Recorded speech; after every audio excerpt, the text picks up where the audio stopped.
नमस्कार दोस्तों, हमारे YouTube चैनल पूजा पाठ कथा कहानी में आपका स्वागत है। आज की इस वीडियो में हम आषाढ़ मास में पड़ने वाली गुप्त नवरात्रि की बात करेंगे। गुप्त नवरात्रि में कैसे करें देवी माता की पूजा और यह नवरात्रि कब से कब तक है यह भी जानेंगे। और इसमें हम यह भी जानेंगे कि माता की 10 महाविद्याएं कौन सी हैं, 10 महारूप कौन से हैं और उनकी पूजा अर्चना किस प्रकार करनी चाहिए, वह सब हम इस वीडियो में जानेंगे। तो आप हमारी वीडियो के साथ अंत तक जरूर बने रहिए। वीडियो पसंद आती है तो लाइक अवश्य ही कर दें। अगर चैनल पर नए हैं तो चैनल को सब्सक्राइब कर लीजिए, बेल नोटिफिकेशन को भी ऑन कर दीजिए ताकि मैं जो भी वीडियो डालूं वह आप तक पहुंच सके। गुप्त नवरात्रि में हम माता रानी के नव रूपों की पूजा करते हैं। इस वीडियो में हम जानेंगे कि किस देवी को पूजने से कौन सा फल प्राप्त होता है। देवी के 9 रूपों की गुप्त नवरात्रि में या फिर कोई भी नवरात्रि में देवी के 9 रूपों की पूजा होती है और उन 9 रूपों की पूजा का तरीका अलग अलग होता है और उनके फल भी अलग अलग प्राप्त होते हैं। हमारे सनातन धर्म में नवरात्रि का विशेष महत्व होता है। नवरात्रि का यह पर्व माँ दुर्गा को समर्पित होता है। नवरात्रि के दिनों में देवी माँ के 9 स्वरूपों की पूजा आराधना की जाती है। साल में 4 बार नवरात्रि का पर्व मनाया जाता है, जिसमें एक चैत्र नवरात्रि, दूसरा शारदीय नवरात्रि विशेष प्रचलित है और 2 गुप्त नवरात्रि, जो कि पहला गुप्त नवरात्रि माघ में आता है और दूसरा गुप्त नवरात्रि आषाढ़ में मनाया जाता है। आषाढ़ माह में मनाई जाने वाली यह गुप्त नवरात्रि पर्व सौभाग्य और मनोकामना की पूर्ति का आशीर्वाद आता है। नवरात्रि के दौरान माता रानी के पूरे 9 दिन के लिए धरती लोक पर अपने भक्तों को आशीर्वाद देने के लिए आती हैं। हर बार माता की सवारी अलग अलग होती है। माता रानी किस वाहन पर सवार होकर आती हैं और किस वाहन पर सवार होकर जाती हैं, इसका प्रभाव धरती लोक पर जरूर पड़ता है। वहीं तंत्र मंत्र की साधना में लीन रहने वाले लोगों के लिए गुप्त नवरात्रि बहुत ही महत्वपूर्ण मानी जाती है। हर साल आषाढ़ मास की शुक्ल पक्ष की प्रतिपदा तिथि से गुप्त नवरात्रि की शुरुआत होती है। आषाढ़ गुप्त नवरात्रि का हिंदू धर्म में बहुत महत्व है। इस नवरात्रि में 10 महाविद्याओं की गुप्त तरीके से पूजा की जाती है। इस नवरात्रि में तंत्र साधना का भी महत्व है। इस दौरान 10 महाविद्याओं की साधना करने से घर में सुख शांति बनी रहती है और मन की हर मुरादें पूरी होती है। ऐसा भी माना जाता है कि तांत्रिक अपनी सिद्धियां, तंत्र मंत्र और यंत्र को इस नवरात्रि में जागृत करते हैं। ऐसा भी कह सकते हैं कि इनकी शक्ति बढ़ाते हैं। मान्यता है कि अगर कोई साधक गुप्त नवरात्रि में अपनी साधना को किसी दूसरे व्यक्ति को बता देता है तो पूजा का फल नष्ट हो जाता है। इस वीडियो में आपको बताएंगे कि साल 2024 के आषाढ़ माह की गुप्त नवरात्रि कब से शुरू होगी, घट स्थापना का शुभ मुहूर्त क्या है और माँ दुर्गा किस वाहन पर सवार होकर धरती लोक पर आएंगी। इसके अलावा यह भी जानेंगे कि गुप्त नवरात्रि में कौन सी महाविद्याओं की पूजा की जाती है और इनकी पूजा करने से कौन से शुभ फलों की प्राप्ति होती है।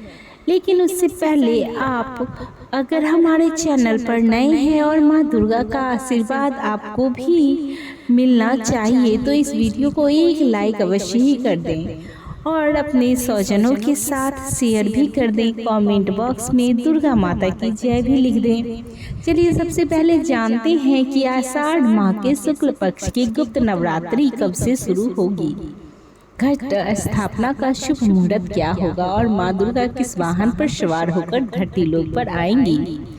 तो चलिए जानते हैं वैदिक पंचांग के अनुसार आषाढ़ माह की गुप्त नवरात्रि का शुभारंभ 6 जुलाई सुबह 4:25 पर होगा और इसका समापन सोमवार 15 जुलाई को होगा। गुप्त नवरात्रि 9 दिन नहीं बल्कि इस बार 10 दिनों का है। वहीं आषाढ़ महीने के गुप्त नवरात्रि की घट स्थापना का पहला शुभ मुहूर्त 6 जुलाई सुबह 5:11 से लेकर 7:26 तक है। अगर आप इस मुहूर्त में कलश स्थापना नहीं कर पाते हैं तो अभिजीत मुहूर्त सुबह 11 बजे से 12 बजे तक है। इन 2 शुभ मुहूर्त में कलश स्थापना करना शुभ रहेगा। साथ ही जब भी नवरात्रि की शुरुआत शनिवार के दिन से होती है तब माँ घोड़े पर सवार होकर आती हैं। इस साल आषाढ़ माह की गुप्त नवरात्रि में माँ दुर्गा घोड़े पर सवार होकर आ रही हैं। माता रानी का घोड़े पर चढ़कर आना शास्त्रों के अनुसार अशुभ माना जाता है। ऐसा माना जाता है कि माँ दुर्गा का घोड़े पर आने से धरती लोक पर प्राकृतिक आपदा बढ़ने की संभावना बढ़ जाती है। आइए अब जानते हैं कि आषाढ़ माह के गुप्त नवरात्रि में कौन सी महाविद्याओं की पूजा की जाती है और इन महाविद्याओं की पूजा अर्चना करने से कौन से फलों की प्राप्ति होती है। पहली महाविद्या का नाम काली है। महाविद्याओं में प्रथम है माँ काली। माना जाता है कि इनकी साधना करने से व्यक्ति की वाणी सिद्ध हो जाती है, यानी माता काली की साधना करने वाले जो कुछ भी बोलता है वो सत्य हो जाता है। इसके साथ ही देवी काली की साधना से सच्चा ज्ञान साधकों को प्राप्त होता है। देवी काली को शनिदेव की अधिष्ठाता देवी के भी कहा जाता है। दूसरी महाविद्या नाम तारा है। दूसरी महाविद्या के रूप में देवी तारा की पूजा की जाती है। इनके नाम से ही जाहिर है कि ये भक्तों को तारने वाली माँ है, यानी इनकी साधना करने से व्यक्ति की सभी दुख परेशानियां दूर हो जाती हैं। देवी त्रिपुर सुंदरी तीसरी महाविद्या है और इनकी साधना करने से भक्तों को धर्म, अर्थ, काम और मोक्ष की प्राप्ति होती है। माना जाता है कि इनकी साधना करने वाले भक्त को परलोक में भी अच्छा स्थान प्राप्त होता है। माता की भक्ति करने से उन्हें मोक्ष की प्राप्ति होती है। महाविद्या माँ भुवनेश्वरी देवी को भक्तों पर कृपा बरसाने वाली माना जाता है। यह माता की चौथी महाविद्या है। इनकी साधना करने से योग्य संतान की प्राप्ति होती है। साथ ही भक्तों को ये तेज और ऊर्जा प्रदान करने वाली होती है। पांचवी महाविद्या का नाम है छिन्नमस्तका। देवी छिन्नमस्तका पांचवी महाविद्या मानी जाती हैं। इनकी साधना करने से भक्त अपनी इच्छाओं को नियंत्रित कर पाते हैं। साथ ही भक्त को दिव्य शक्ति भी प्राप्त होती है। छिन्नमस्तिका देवी की आराधना से भक्तों को अभय की प्राप्ति होती है। छठी महाविद्या का नाम है भैरवी। देवी भैरवी की साधना करने से व्यक्ति आत्मज्ञान प्राप्त कर सकता है। इनकी साधना करने से हर प्रकार के बंधन से मुक्ति मिलती है। इसके साथ ही आर्थिक उन्नति भी इनकी साधना से ही प्राप्त होती है। सातवीं महाविद्या माँ धूमावती है। देवी धूमावती की साधना करने से व्यक्ति के सभी शत्रुओं का नाश हो जाता है। साथ ही भय से भी मुक्ति मिलती है और जीवन के अभावों को भी देवी धूमावती दूर करने वाली मानी जाती है। आठवीं महाविद्या का नाम है बंगलामुखी। माता के 8वें रूप को बंगलामुखी कहते हैं। सभी महाविद्याओं में माँ बंगलामुखी के साधक बहुत अधिक हैं। इनकी साधना करने से भय मुक्त हो तो साधक होता ही है। साथ ही वाणी भी सिद्ध हो जाती है। इनकी साधना करने से विद्या, कीर्ति और संपत्ति प्राप्त होती है। नवी महाविद्या का नाम है माँ मातंगी।